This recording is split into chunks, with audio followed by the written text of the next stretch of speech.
কেমন হয়েছে সোনাই?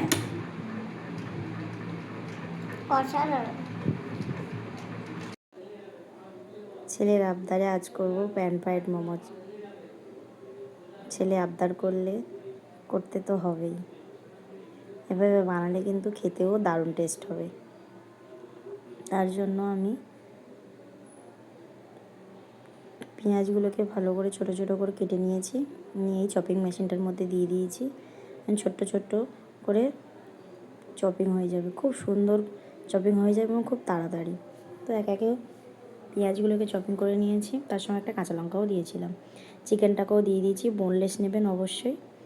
দিয়ে এটাও চপিং করে নিয়েছি। দিয়ে এর মধ্যে দেবো একটু গোলমরিচ, একটু লবণ, একটু স্প্রিং অনিয়ন, একটু রসুন বাটা, একটু আদা বাটা, আর দেবো একটু ভিনেগার 1 চামচ।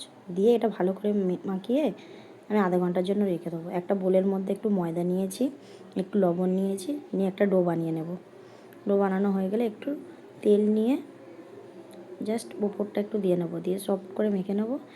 দিয়ে কম করে আধ ঘন্টা রেখে দিয়ে তার মধ্যে এরকম ছোটো ছোটো করে লেচি হয়ে যাবে। লেচি করে নিয়ে সুন্দর করে লেচিগুলোকে গোল করে রেখে দেবো। একটা হাঁড়ির মধ্যে একটু জল নিয়ে একটা ছিদ্র থালা নিয়ে নিয়েছি। থালাটা অবশ্যই তেলটা ব্রাশ করে নেবে। নিয়ে সেই ছোটো ছোটো লেচিগুলোকে ময়দা দিয়ে বেলে রুটির আকারে করে নিয়েছি। দিয়ে একটা করে রুটি আর 2 চামচ করে চিকেনের স্টাফটা দিয়ে মোমো বানিয়ে নেব। তো প্রথমটা আমি একটু লম্বা করে বানিয়েছি।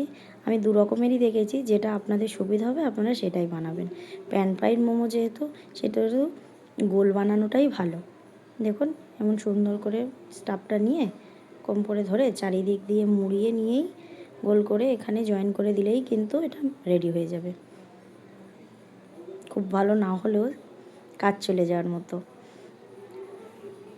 তো মোমোগুলো আমি বানিয়ে নিয়েছি, একবারে বানানোর জন্য, একবার স্টিমে দেওয়ার জন্য। তো দেখুন এটা চাপা দিয়ে দিলাম, স্টিমটা তখন রেডি হয়ে গেছিলো। তারপর বাকি যেগুলো ছিল ওগুলোও বানিয়ে নিয়েছি।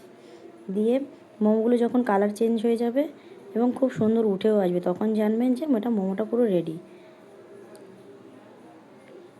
দেখুন কত সুন্দর হয়ে গেছে স্টিম মোমো। এটাও কিন্তু সস দিয়ে খেতে খুব সুন্দর লাগে। তো যেহেতু চিকেন আমি প্যান ফ্রাইড বানাবো, তার জন্য আবার ওগুলোকে দিয়ে স্টিম করে নিলাম, নিয়ে এগুলো আবার তুলে নেব। বেশ অনেকগুলোই হয়ে গেছে। দিয়ে একটা কড়াইতে তেল নিয়েছি, নিয়ে আমি একে একে মোমোগুলোর তেলটা গরম হয়ে যাবে, মোমোগুলোর মধ্যে ঢেলে দেবো। দিয়ে আমি লাল লাল করে একটু ভেজে নেব এপিট ওপিট করে, এরকম সুন্দর করে লাল লাল করে বেশ ব্রাউন কালার আসবে ভেজে নেবো। নিয়ে তুলে নেবো। তুলে নিয়ে আমি পুরো রেখে দিয়েছি প্লেটের মধ্যে। দিয়ে ওই তেলের মধ্যে দিয়ে দিয়েছি একটু রসুনটাকে কিমা করে কেটে নিয়েছিলাম, আর একটু কাঁচা লঙ্কা দিয়েছি, আর পেঁয়াজ দিয়েছি একটু কিমা করে। দিয়ে ওর মধ্যে tomato sauce, red chilli sauce, green chilli sauce, আর সয়া সস, একটু চিনি, আর একটু আজিনামোটো দিয়ে বেশ করে ভালো করে নাড়াতে হবে। নাড়িয়ে নাড়িয়ে কষিয়ে কষিয়ে এরকম সুন্দর কালার এসে যাবে যখন, আর একটা বাটিতে আমি একটু 8 চামচ কর্নফ্লাওয়ার একটু গুলিয়ে নেব, নিয়ে এটা রেখে দেবো। দিয়ে এর মধ্যে আমি দিয়ে দেবো মোমোগুলো, দিয়ে এটা ভালো করে একটু কষিয়ে নেব। কষানো হয়ে গেলেই ওর মধ্যে আমি একটু কর্নফ্লাওয়ারটা দিয়ে দেবো। দিয়ে এরকম করে নাড়িয়ে একটু স্প্রিং অনিয়ন দিয়েই আমি একটু করে দেখেছিলাম, টেস্ট করে দেখেছিলাম, একটু লবণ কম লাগছিলো আমার, ওই জন্য একটু লবণ দিয়ে নিলাম। দেখুন কত সুন্দর রেডি হয়ে গেছে। আপনারা বাড়িতে অবশ্যই বানাবেন এবং কমেন্ট করে জানাবেন কেমন হয়েছে।